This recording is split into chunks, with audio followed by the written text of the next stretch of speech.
quiero hacer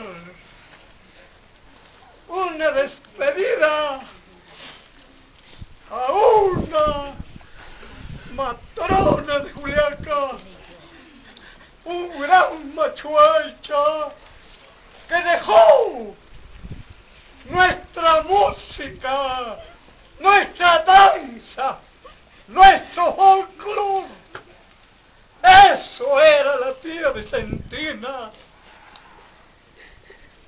Y todos te agradecemos. ¿Por qué? Porque los juliaqueños siempre nos sentiremos orgullosos como tus hijos.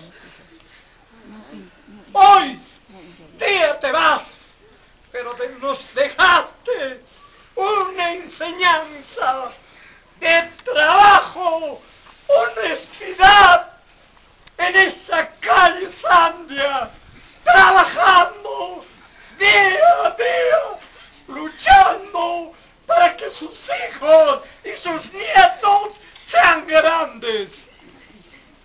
En esa universidad del pueblo estamos viendo a tus hijos y a tus nietos lo que tú siempre pensaste, que sean grandes, educados y están.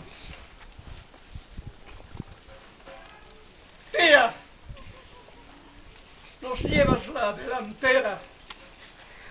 Hoy debes estar allá en el Altísimo, al lado derecho de nuestro Cristo Creador.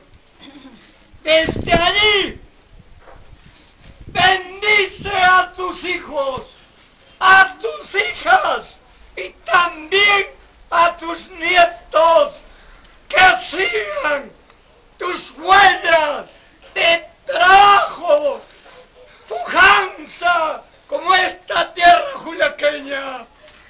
Como buena carcetera, tú luchaste, trabajaste. Nada más le pido, tía, derrama tu bendición desde lo más arriba y muchas gracias.